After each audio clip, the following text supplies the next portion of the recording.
The calorie counting app was hidden behind the teenage girl's phone case as Margot Robbie talked about Barbie's message of self-acceptance and breaking free from impossible beauty standards.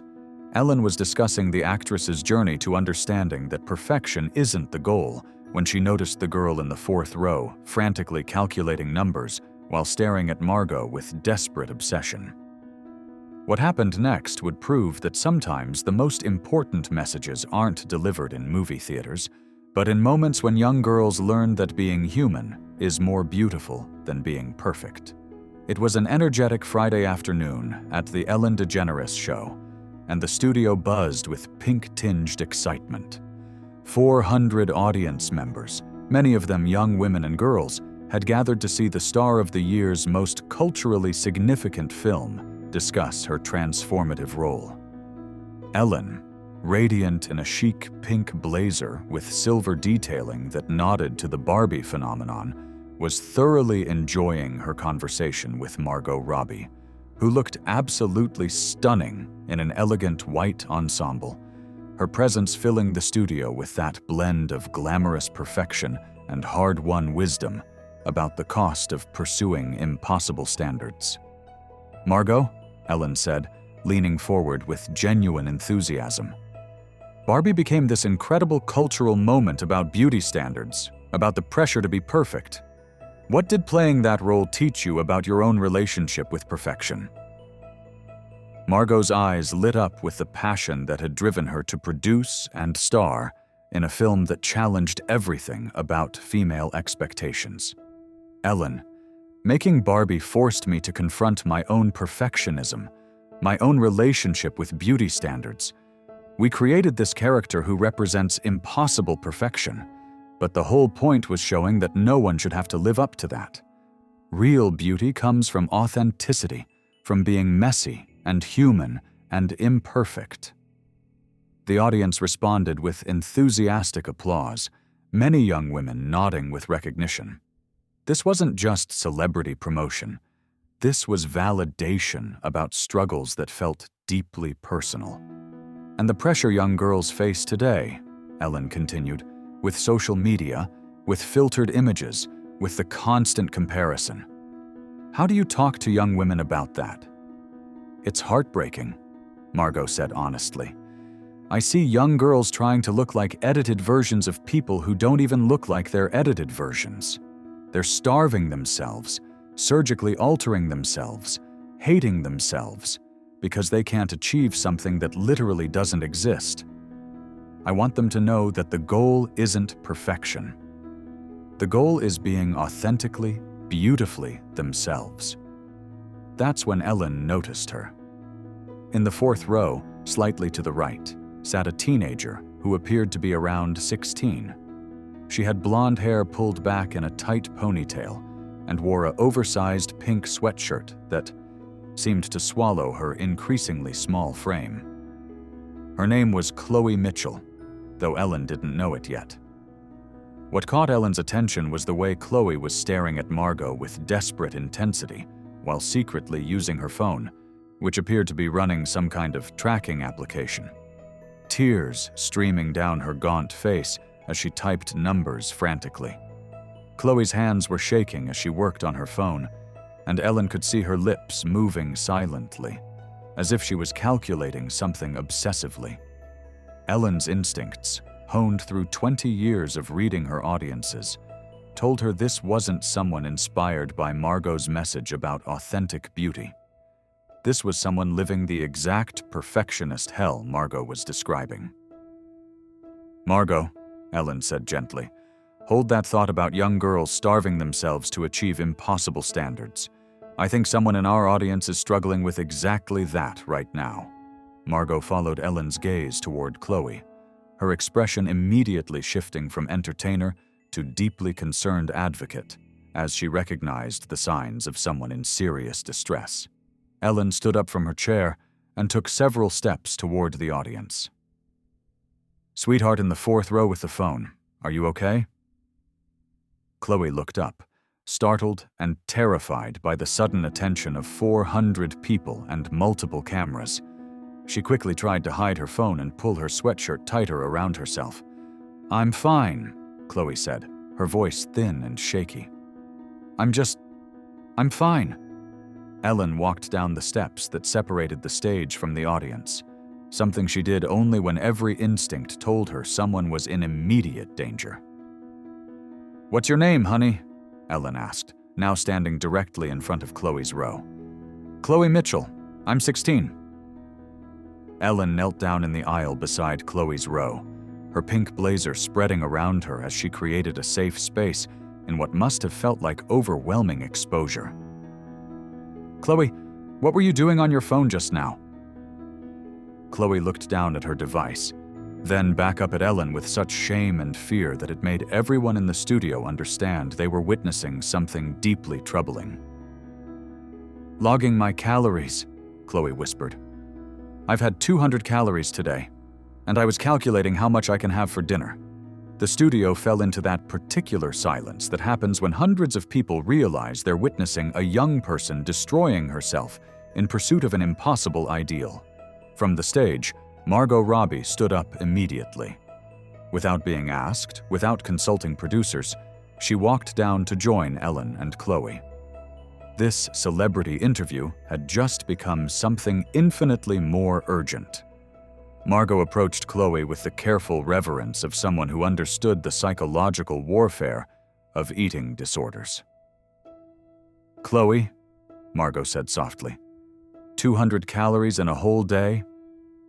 Sweetheart, that's not enough to keep your body alive, let alone healthy. Chloe's composure cracked completely.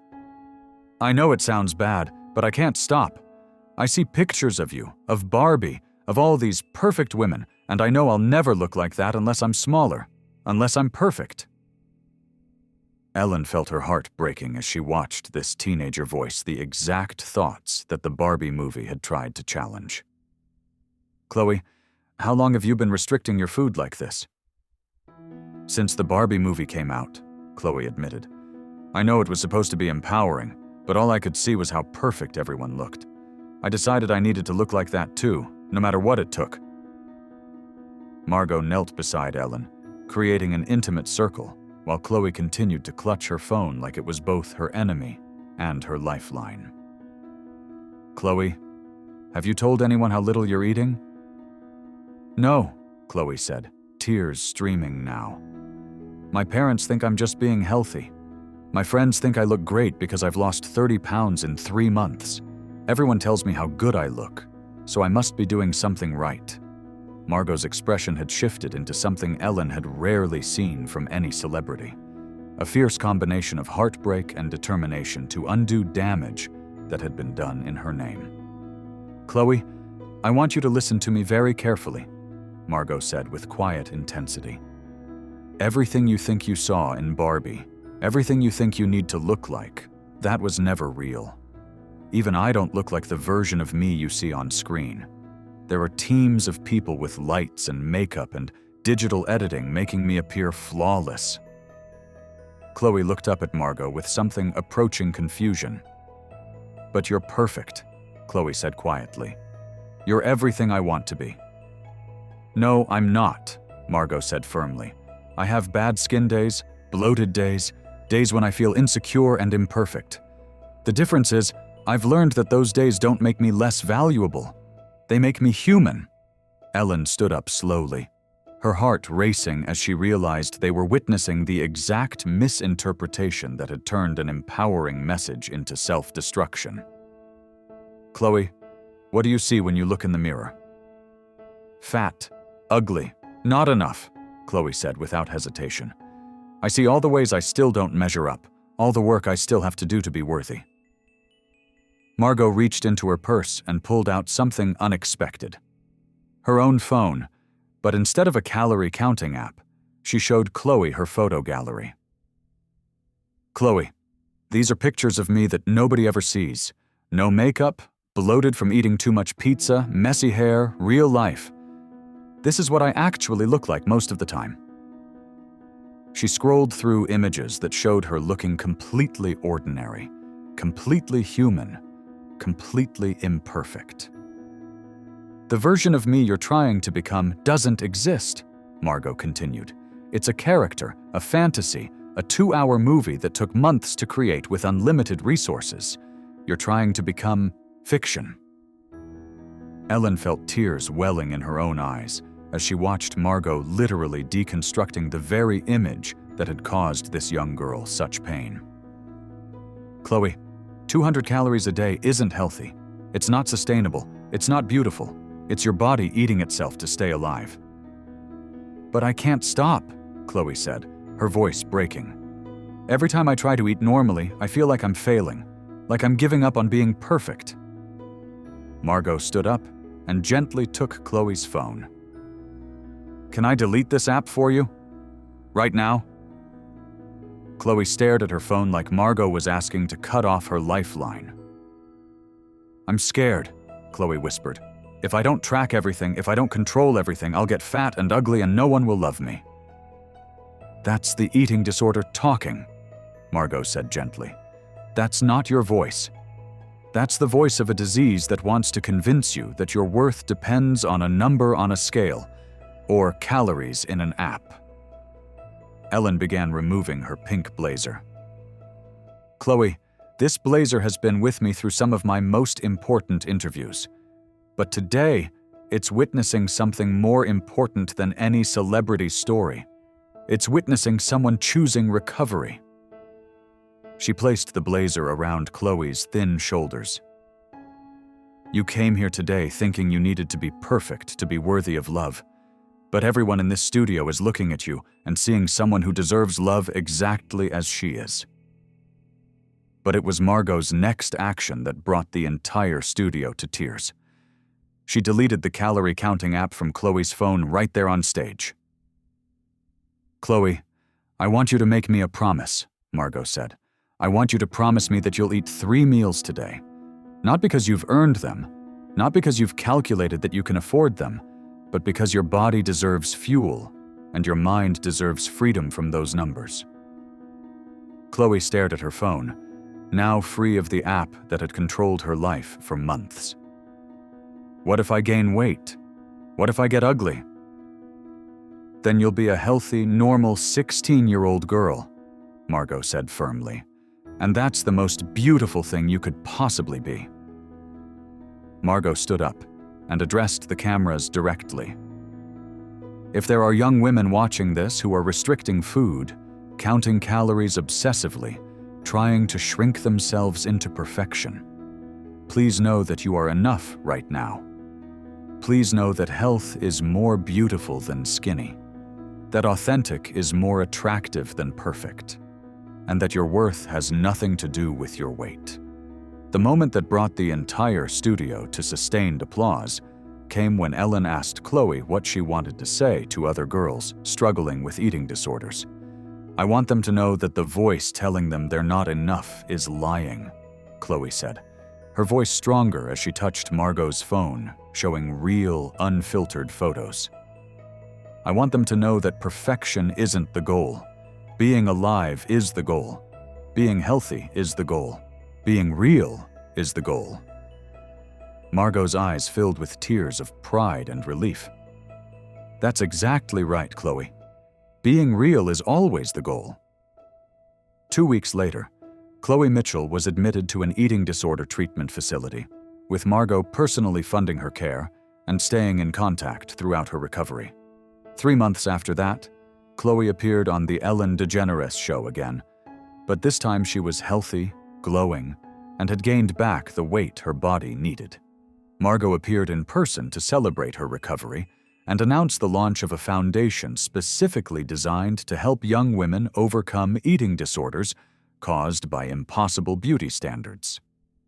The segment sparked a national conversation about the unintended consequences of beauty culture and the importance of promoting authentic self-acceptance. Chloe became an advocate for eating disorder recovery, speaking at high schools about the difference between inspiration and obsession, between healthy and harmful perfectionism. Ellen learned that day that her job wasn't to interview famous people about their latest projects. Her job was to create moments where harmful messages could be corrected, where young people could be saved from destructive patterns, and where recovery could begin with honest conversation about real versus ideal. Margot Robbie learned that the most important performances happen not in movie theaters, but in moments when celebrities take responsibility for the messages they send and use their platform to undo harm rather than perpetuate it. And Chloe Mitchell learned that sometimes the thing that seems like it's saving you, like calorie counting and perfectionism, is actually killing you slowly. And that real beauty comes not from shrinking yourself, but from growing into who you're supposed to be. Because the most powerful movies aren't always the ones that win awards. Sometimes they're the ones that get corrected in real time, where fictional perfection gives way to authentic humanity, and where young girls learn that being Barbie was never the point. Being themselves always was.